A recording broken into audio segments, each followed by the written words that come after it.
Hi friends, welcome to Hanging at Heckrodt. Miss Andrea here. Today we're going to talk about what happens to our snakes, salamanders, frogs, and turtles when the weather gets colder. So we're going to talk about hibernation.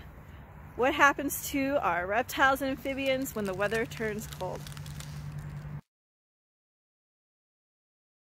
Brumation is the term we use for hibernation for cold-blooded animals. So cold-blooded animals like your amphibians and reptiles need the sun and warmth to control their metabolism. So when it's really warm out and they're sitting and basking in the sun, their metabolism is really high. So when it gets really cold, like your Wisconsin winters, their metabolism slows way down and they go into that deep winter sleep.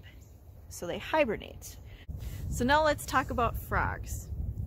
So frogs, it really depends on the species of frogs of how they hibernate. So your bigger frogs here at Heckrodt, such as your green frog and your leopard frog, will go towards water source, so like the wetlands, the ponds, the streams, and they'll go about 3 feet down in the mud and use that as an insulator to hibernate. Your wood frogs actually have a natural glycerin type antifreeze in their body that prevents them from freezing all the way through. And your toads, they'll use leaf litter and mud just past that frost line. So snow is actually a very important part of keeping these animals insulated. So that's why we love snow here at Heckrodt. It's another way to help our animals that hibernate.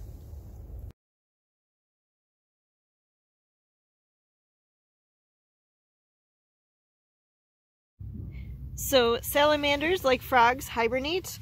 Sometimes under leaf litter. They use the roots of the trees, sometimes logs under burrows. So they use the ground to hibernate. Kind of like this little guy right here. So this pile rock here is actually called a snake hibernaculum. So sometimes you'll see piles of rocks. This is one of the places our garter snakes hibernate. They do group together when they hibernate, so they will come together, travel, and go underground under piles of rocks, sometimes in dens, and they hibernate together all winter. So they use each other's body temperature to stay warm enough just to survive. So they don't eat, but they do absorb that moisture through the soil. And then when the temperature gets warmer, sometimes March or early April, they'll come out and to what we call a mating ball or a snake ball and start the process of mating.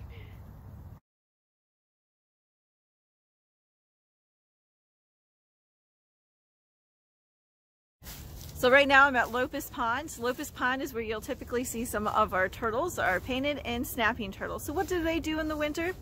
Well, these guys use the pond and they go to the bottom of that pond and go bury themselves into the mud. They use the water as kind of a buffer and insulator to keep them warm. So they have the ice, you have your snow, your ice, and that open water, and then the turtle. So it's all very important part of keeping those turtles warm. So turtles have a really fun adaptation. So in the winter, they do a thing called colloquial respiration. They have an organ that's located kind of at the base of their body or their butt. It's called the cloaca. So the cloaca basically absorbs that oxygenated water as they're sleeping and hibernating. So they're at the bottom of the pond, the metabolism is so slow, they're basically sleeping in a hibernation state, but they're still needing to breathe, so they're using that organ, the cloaca, to absorb that oxygenated water in and out. So that's kind of their way they're surviving in the winter. Kind of rad, isn't it? Thanks for joining me, guys. I hope you learned a little bit more about those cold-blooded animals and how they hibernate. Stay tuned for videos on warm-blooded hibernation and animals that migrate. Come on out and enjoy a beautiful hike here at Heckrodt. Special thanks to Community First Credit Union for being our community partner in education. Because of their support, we're able to provide awesome programs for you. Special thanks again to Community First Credit Union for being our community partner in education.